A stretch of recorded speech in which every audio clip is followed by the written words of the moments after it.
14 दिसंबर यानी Hindi film industry के लिए एक खास दिन। और ये खास दिन और भी अजीम हो जाता है 2024 में पहुंचकर, क्योंकि आज शोमैन यानी राज कपूर की 100वीं जयंती है। जीना यहाँ मरना यहाँ, इसके सिवा जाना कहाँ। राज कपूर साहब आज की पीढ़ी के लिए भले ही अभिनेता रणबीर कपूर के दादाजी हों, जो बुजुर्ग हैं वो उन्हें ऋषि कपूर के पिताजी के रूप में जानते हों, वहीं कुछ लोग उन्हें महान अभिनेता पृथ्वीराज कपूर के बेटे के रूप में भले ही याद कर लें, लेकिन सच ये है कि वो फिल्मी दुनिया के कंप्लीट शोमैन थे। कंप्लीट शोमैन का ये ताज उन्हें उनके ज़माने के मशहूर अभिनेता देवानंद ने दिया था, और बरसों पहले कवि शैलेंद्र ने उनकी फिल्म श्री 420 के लिए जब ये गीत लिखा था, हम न रहेंगे तुम न रहोगे फिर भी रहेगी निशानियां, तब किसे पता था कि ये पंक्तियां उनको एक नई सदी में लेकर जाएंगी। जी हाँ, हिंदी सिनेमा का शोमैन कहे जाने वाले राज कपूर जिंदा होते तो 14 दिसंबर को अपनी उम्र के 100 साल पूरे कर चुके होते।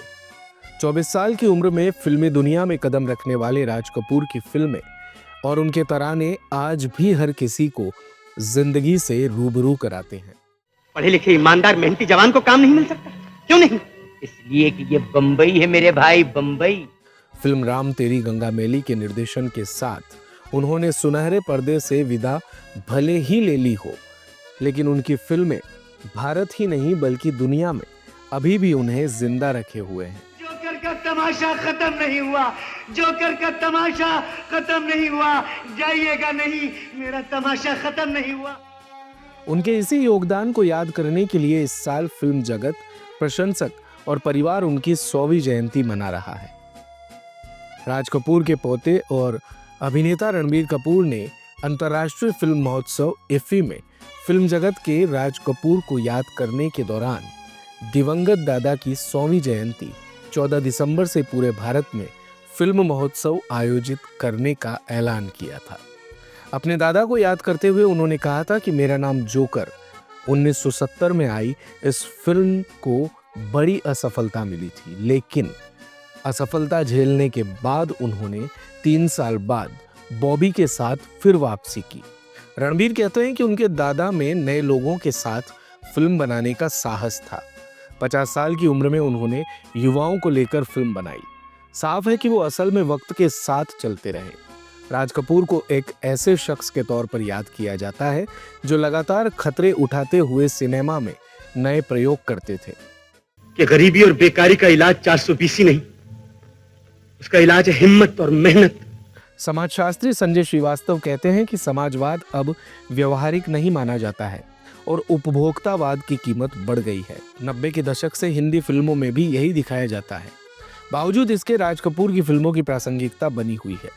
रूसी लोग आज भी फिल्म आवारा के दीवाने हैं। राज कपूर की फिल्में कला और दर्शन का संगम है। समाज की सच्चाइयों को इस तरह दिखाती थी कि आम जनता उनसे जुड़ाव महसूस कर सके। जो लोग पब्लिक से बड़ा झूठ बोलते हैं वो नेता और लीडर कहलाते हैं। व्यापार की दुनिया में जितना बड़ा झूठ तिजोरी में उतना ही ज्यादा रुपया।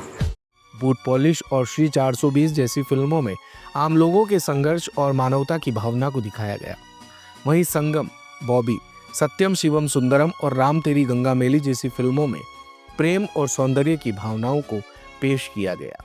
फिल्म इतिहासकार अमृत गंगर के मुताबिक राज कपूर ने भारतीय सिनेमा के इतिहास की नसों में आधुनिकतावादी लोकाचार डाला और यही उनकी फिल्मों की प्रासंगिकताओं को बनाए रखता है। राज कपूर में लय और संगीत की अद्भुत समझ थी। इसने उनकी फिल्मों को जवां बनाए रखा। गंगर कहते हैं कि मेरे विचार से राज कपूर की जन्म शताब्दी वर्षों में उनकी फिल्में अभी भी सदाबहार है और सदाबहार हैं उनकी स्मृतियां। इस औंधी दुनिया को सीधा देखना हो तो सर के बल खड़ा होना पड़ता है, या ये समझ लीजिए कि दुनिया को हंसाने खुश करने के लिए मैंने अपने मुंह पे ये नकली चेहरा लगा रखा। भारत कवरेज परिवार की ओर से शोमैन राज कपूर को उनकी 100वीं जयंती पर श्रद्धा सुमन। दिन भर की सारी अपडेट्स के लिए सब्सक्राइब करें भारत कवरेज को और हाँ, बेल आइकन दबाना ना भूलें ताकि आप रहे अपडेटेड हमेशा।